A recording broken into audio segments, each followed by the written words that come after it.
తాకట్లో ఉన్న బంగారాన్ని విడిపించి ఆ రోజున మార్కెట్ ధర కట్టి మిగిలిన డబ్బును మీకు అందిస్తుంది కొమ్మూరి గోల్డ్.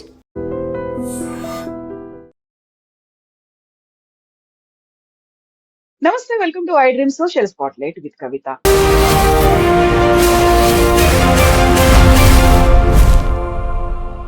ట్రంప్ అనగానే టారిఫ్లు గుర్తొస్తుంటాయి. అందులోనూ ప్రధానంగా భారతదేశం మీద 25 నుంచి 50% టారిఫ్లు పెంచిన తర్వాత రష్యా నుంచి చమురు కొనుగోలు చేస్తున్నారు. అది కనుక తగ్గించుకోకపోతే 200% పెంచుతాము అని గతంలోనే చెప్పినటువంటి ట్రంప్ ఇప్పుడు సడన్ గా 18% ఆ టారిఫ్లని తగ్గించాడు. దీంతో పాటుగా ఒక ట్రేడ్ డీల్ కూడా కుదుర్చుకోబోతున్నట్టుగా వార్తలు అందుతున్నాయి. యాక్చువల్ గా ట్రంప్ ఎందుకని తన మైండ్ ని మార్చుకున్నారు? దీని అన్నిటికీ ప్రధానమైనటువంటి కారణం యూరోపియన్ యూనియన్ తో కుదుర్చుకున్నటువంటి mother of all trade deals ఒప్పందమేనా? మనతో పాటుగా ఉన్నారు foundation for democratic reforms founder doctor Jayaprakash Narayana గారు. సార్ నమస్తే. సార్ నమస్తే కవిత.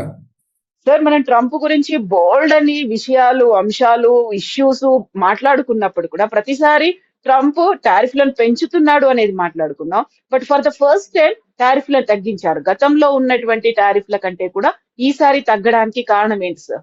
మీరు అన్నట్టుగా డొనాల్డ్ ట్రంప్ కి అన్నిటికీ ఒకటే మంత్రం, పిడుక్కు బియ్యానికి ఒకటే మంత్రం అంటారు తెలుగులో. సార్, టారిఫ్ అన్నది ప్రతి సమస్యకి పరిష్కారంగా ఆయన భావిస్తున్నారు. కాబట్టి ఒక దేశాన్ని మరి అమెరికా తన దృష్టిలో అమెరికా ప్రయోజనాలు నెరవేర్చడం కోసం ఒక దేశం ప్రవర్తన మార్చాలని చెప్పంటే అది ఆ దేశం ఎగుమతులను తగ్గించడం కావచ్చు, లేకపోతే ఆ దేశం అమెరికా వస్తువులు ఎక్కువ కొనాలని కోరిక కావచ్చు, ఆ దేశ విదేశాంగ విధానం కావచ్చు, ఇప్పుడు ఆ దేశం ఇతర దేశాల నుంచి వేరే వస్తువు కొనటం కావచ్చు, మనం రష్యా నుంచి ఆయిల్ కొనటం విషయం కావచ్చు, లేకపోతే ఇరాన్ లాంటి దేశంతో తనకి శత్రుత్వం ఉంటే ఇరాన్తో ట్రేడ్ ఆపడం కోసం కావచ్చు, ఈ ప్రతిదానికి కూడా ఆయన ఈ టారిఫ్లు, దిగుమతి సుంకాలు అనేది ఆయుధంగా ప్రయోగిస్తున్నారు. ఎందుకంటే ప్రపంచంలో అతిపెద్ద ఆర్థిక శక్తే కాదు అమెరికా, ప్రపంచంలో అతిపెద్ద మార్కెట్ అమెరికా.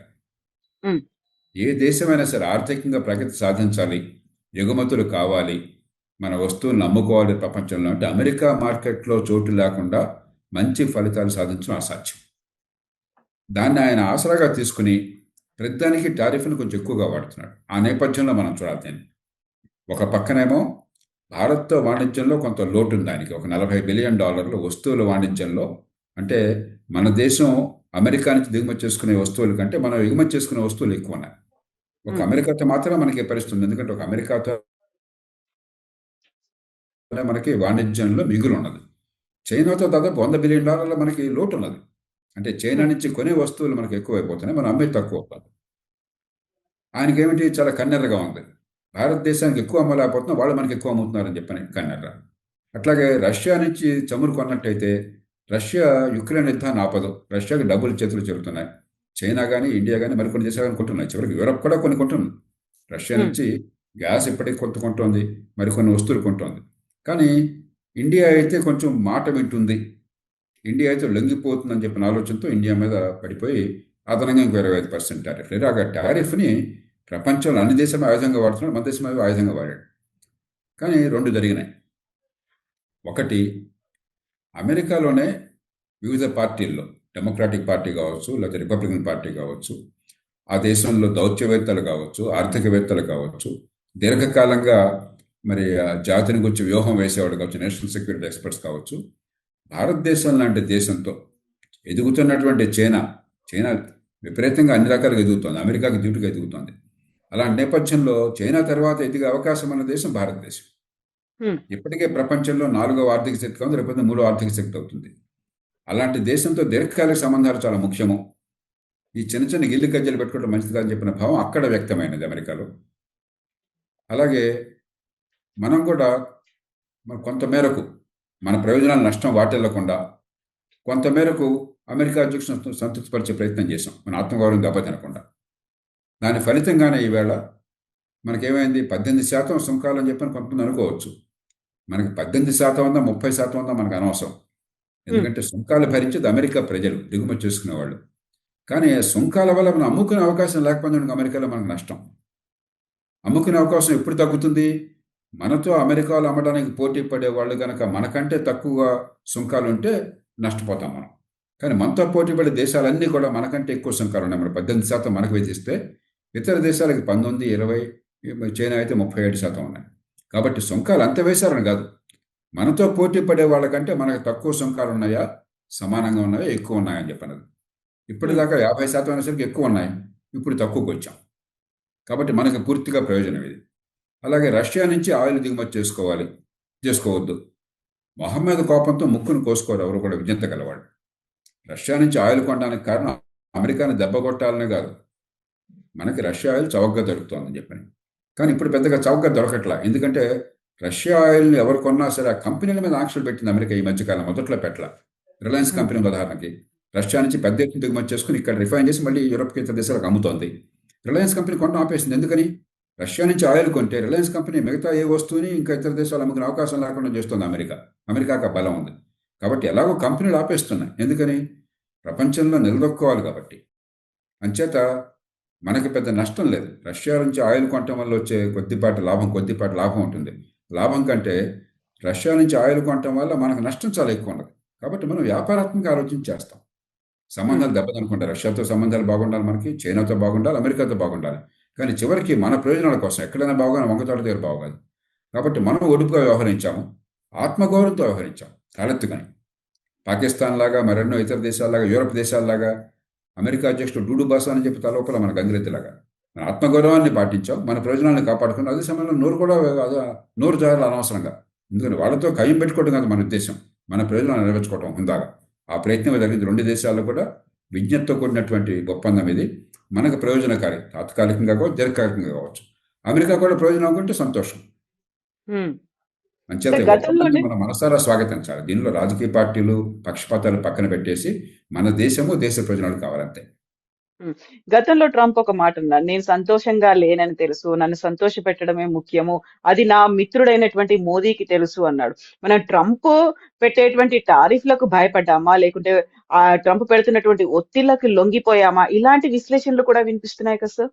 ట్రంప్కి ఏమిటంటే అదే పనిగా ఆయన మెచ్చుకుని మీరు ఆహా ఓహో గొప్పవాళ్ళని పొగడాలి. పాకిస్తాన్ సైన్యాధ్యక్షుడు కానీ ప్రధానమంత్రి కానీ ట్రంప్కి ఒక గులాముల్లాగా పనిచేశారు. ట్రంప్ గారు నోబెల్ ప్రైజ్ రావాలని చెప్పని వాళ్ళు రికమెండ్ చేశారు. ట్రంప్తో వ్యక్తిగతంగా వ్యాపార ఒప్పందం కుదుర్చుకున్నారు. ట్రంప్ ఇంద్రుడు చంద్రుడిని పొగిడారు. చాలా దేశాలు అట్లా పొగిడినాయి. మనం ఆ పని చేయాల.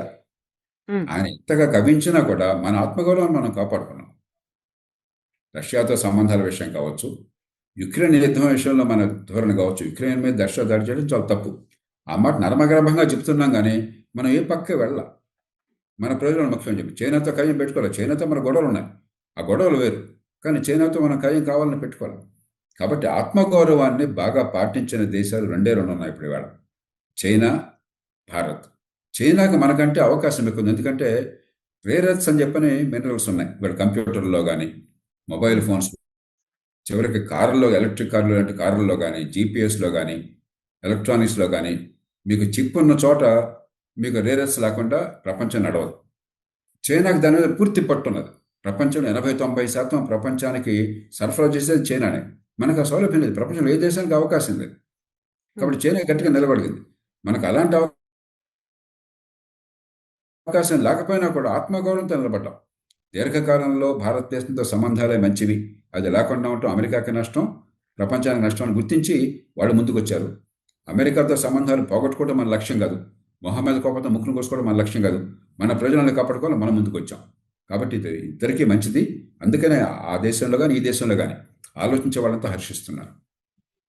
సార్, ఇక్కడే mother of all trade deals అన్ని మనం కుదుర్చుకున్నాం యూరోపియన్ యూనియన్ తో.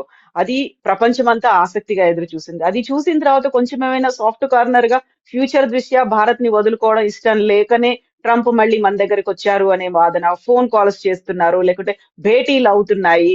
అంటే కవిత, ఒక్క యూరప్తో ట్రేడ్ డీల్ అనేది దాని ప్రభావం కొంత ఉంటుంది. ఒక్క ట్రేడ్ డీల్ కాకుండా మనం వెంటనే బేలగా అయిపోయి మన వ్యవస్థ కుప్పకూలిపోవాలి. మన ప్రజల పుణ్యమా అని చెప్పని, మన ఉత్పత్తిదారుల పుణ్యమా అని చెప్పని మీరు గమనిస్తే అమెరికా మనకు అతిపెద్ద మార్కెట్, అతిపెద్ద మిగులుంది అమెరికాతో.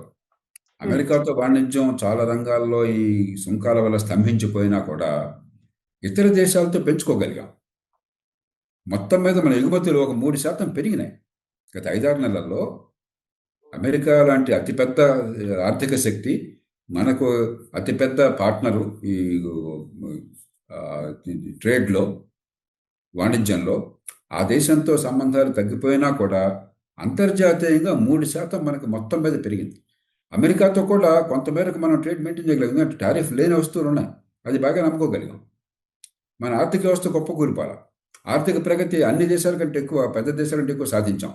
కాబట్టి ఏమిటి, ఈ దేశాన్ని మనం బలప్రయోగం చేసి వంచలేమని కూడా అర్థమైంది అక్కడ. రెండోది, కలిస్తే లాభం ఉంది నష్టం కంటే ఎక్కువ.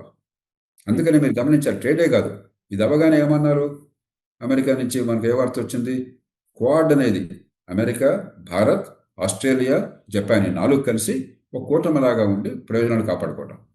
ఒక రకంగా దీర్ఘకాలంలో చైనా నిర్వహించాలని ఇది అవసరం అని చెప్పని వెంటనే క్వాడ్ ఎక్కడికి పోలేదు, క్వాడ్ ఉన్నది, క్వాడ్ కొనసాగుతుంది, ఖచ్చితంగా దాన్ని పునరుద్ధరిస్తామని వెంటనే మాట అన్నారు. కాబట్టి దీన్ని మొత్తం 2 దేశాల సంబంధాల కోణం నుంచి, లేదా ప్రపంచంలో ఇవాళ ఉన్నటువంటి వ్యూహాత్మక రాజకీయాల కోణం నుంచి చూసినట్టయితే 2 దేశాలకు ప్రయోజనం ఉంది కాబట్టి 2 దేశాలు ముందుకు వచ్చినాయి. సో ఫర్దర్ గా ఉండేటువంటి డెవలప్మెంట్స్ ఎలా ఉండబోతున్నాయి సార్? ఎందుకంటే ట్రంప్ ఎప్పుడు ఒక మాట మీద ఉండడు, లేకుంటే మారిపోతూ ఉంటాయి ఆయన ఆలోచనలు కావచ్చు, లేకపోతే ఆయన తీసుకునేటువంటి డెసిషన్స్ కావచ్చు అనుకున్నప్పుడు. సో భారతదేశంతో ఇది ఇలాగే కంటిన్యూ అవుతుందంటారా? ఇప్పుడు డొనాల్డ్ ట్రంప్ విషయంలో రేపు ఎలా ఉంటుంది అన్నది ఎవరో కూడా ఖచ్చితంగా ముందుగా జోషం చెప్పలేరు. కాబట్టి అలాగే ఉంటుందని ఆ మాట నేను చెప్తే అది పొరపాటు అవుతుంది. కానీ ఈ అనుభవం తర్వాత మేము గట్టిగా, అంటే భారతదేశం మీద ఎంత ఇబ్బంది పెట్టాలని ప్రయత్నం చేసినా కూడా ఇంతకంటే ఎక్కువ చేయలేరు కదా అప్పటిదాకా చేసిన దానికంటే. అవును. అయినా దేశం లొంగిపోలేదు, దేశం కూలిపోలేదు. రెండు, ఒకటి లొంగిపోలేదు, ఇంకోటి కూలిపోలేదు. అది అర్థమైన తర్వాత రేపు మళ్ళీ చేస్తే ఉపయోగం ఉంది, నష్టం ఎక్కువగా లాభం ఉంది. అంచేత బహుశా ఈ గతంలో ఉన్నట్టుగా, గత 4 నెలల్లో ఉన్నట్టుగా మనకి ఒక ప్రమాదకర పరిస్థితి మళ్ళీ రాకపోవచ్చు.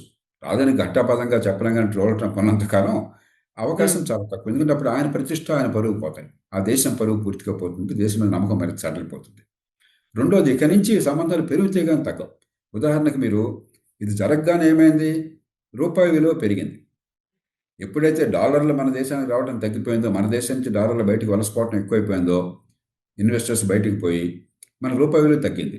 వెంటనే మార్కెట్ ఏమైనా ఆలోచించింది, వెంటనే డాలర్లు మన దేశానికి రావడం మొదలెడతాయి, పెట్టుబడులు రావడం మొదలెడతాయి, ఎగుమతులు పెరుగుతాయి కాబట్టి ఆ రకంగా కూడా డాలర్లు వస్తాయి, కాబట్టి రూపాయి విలువ పెరిగింది. అట్లాగే స్టాక్ మార్కెట్ మనకి గత 3-4 నెలలుగా బాగా తగ్గిపోయింది. ఒక్క రోజున 2.5% పెరిగింది. ఎందుకని, మార్కెట్కి మనకంటే ఎక్కువ తెలుసు, ఉత్పత్తిదారులందరికీ తెలుసు, కంపెనీలకు తెలుసు, వాణిజ్యం వెంటనే బాగుపడుతుంది, ఎగుమతులు చేసుకోగలము, పెట్టుబడులు పెరుగుతాయి, లాభాలు పెరుగుతాయి, ఉపాధి పెరుగుతుంది దేశంలో అని చెప్పాను. అంచేత ఈ రెండే కాదు, టెక్నాలజీ మరింత ఎక్కువగా విస్తరించి వస్తుంది. చైనా వద్దు, చైనాలో మన పరిశ్రమలు పెట్టదు అనుకున్నప్పుడు, చైనా తర్వాత పెద్ద స్థాయిలో పెట్టడానికి అనువైన దేశం భారతదేశం. మనం ఆహ్వానిస్తున్నాం.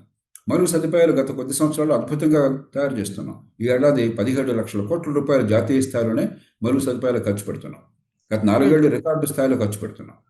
మనకు ఆర్థికంగా దేశం సౌష్ఠవంగా ఉంది, ఒడిదుడుకులతో తట్టుకునే శక్తి ఉన్నది. కాబట్టి భవిష్యత్తు మనం జాగ్రత్తగా ఉంటే చాలా ఆనందమయంగా ఉంటుంది. కానీ ఈ అనుభవం తర్వాత ఏది రేపొద్దున గ్యారెంటీ అనుకోకూడదు. మన జాగ్రత్తలు మనం తీసుకోవాలి. ఎక్కడైనా బాగానే వంగతోట దగ్గర బాగాలి. అది అమెరికా కావచ్చు, మరో దేశం కావచ్చు, మన దేశము, మన ప్రజలు, మన ప్రయోజనాలు, దాని చుట్టూ మన లక్ష్యం తిరగాలి. ప్రభుత్వం ఆ పని చేసింది, అందుకు అభినందించాలి ప్రభుత్వాన్ని.